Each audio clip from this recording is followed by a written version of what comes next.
Hello, everyone, and welcome back to Speak English Now. This is the podcast where you can practice your English, improve your fluency, and learn through real-life conversations. I'm Emma, your host for today. And I'm Ryan, your co-host. Thanks for tuning in. Whether you're at home, on the go, or taking a break, this is the perfect time to practice English with us. And remember, the more you listen and repeat, the better your English will get. Exactly, Ryan. So, let's dive into today's topic. It's something serious and very timely. We're going to talk about the recent wildfire in the USA. Yes, Emma. Wildfires have been in the news a lot lately, and this one has been particularly devastating. We thought it would be a good topic to discuss, not only to stay informed, but also to help our listeners practice talking about real-world events. Right.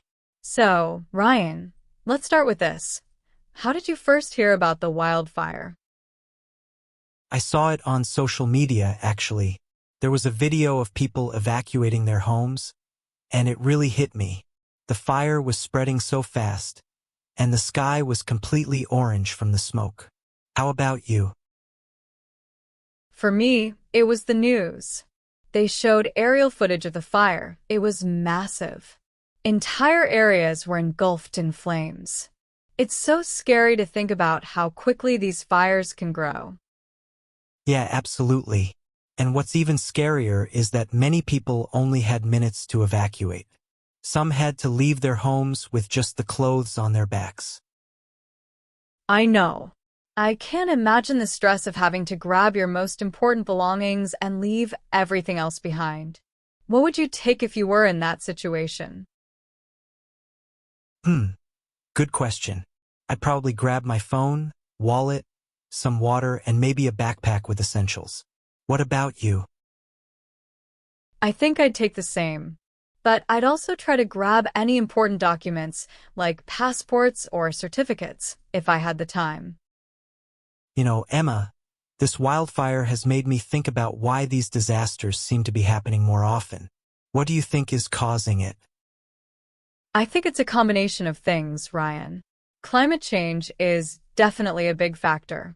Hotter temperatures and drier conditions make it easier for fires to start and spread. Yeah, and I read that this particular area had been in a drought for months. The vegetation was so dry, it just needed one spark to ignite. Exactly. And sometimes it's human carelessness, too. Did you hear that a lot of wildfires start because of things like unattended campfires or discarded cigarettes? Yes, it's frustrating because those kinds of fires are preventable. People just need to be more careful, especially in areas that are already at high risk. Let's talk about the impact of this wildfire. It's not just homes that are being destroyed, right? No, it's much bigger than that. There's the wildlife, for example. These fires destroy animals' habitats, and many of them don't have time to escape. That's so sad. But I heard that rescue teams are trying to save as many animals as possible. They're setting up temporary shelters for pets and wildlife. That's amazing. And then there's the impact on people's health. The smoke from these fires can travel for miles and cause breathing problems, even for people who aren't close to the fire itself. Good point. I saw a report that said air quality in nearby cities has dropped significantly because of the smoke. People are being told to stay indoors and wear masks. Yeah, and for those who've lost their homes, it's going to take years to recover. Rebuilding an entire community isn't easy. Ryan, let's talk about preparedness. What should people do if they live in an area prone to wildfires?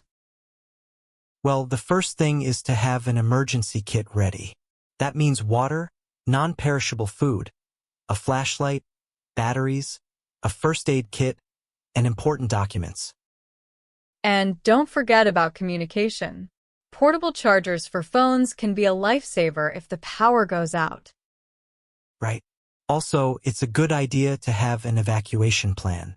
Know the safest routes out of your area and practice them with your family. Exactly. And one thing I learned is to keep your car's fuel tank at least half full. You don't want to run out of gas during an evacuation. That's smart. And if there's time, helping neighbors, especially the elderly or those with disabilities, can make a huge difference.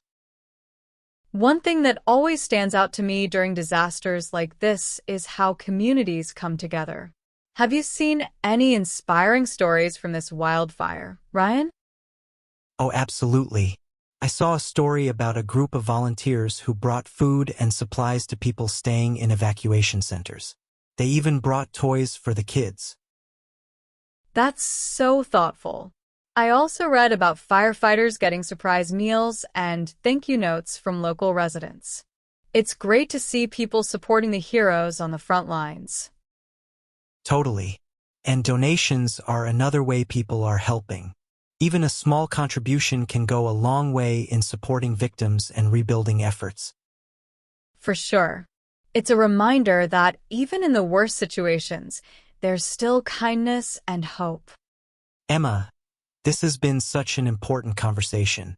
I hope our listeners found it helpful, not just to practice their English, but also to learn about staying prepared and supporting others. Me too, Ryan. And to all our listeners out there, remember to practice repeating some of the phrases we used today. Exactly. Use these phrases in your own conversations to build confidence and fluency. And don't forget, practice makes perfect. Keep listening, keep speaking, and keep improving. Thanks for joining us today, everyone. Stay safe, stay kind, and keep practicing your English. See you next time on Speak English Now. Bye for now. Bye, everyone.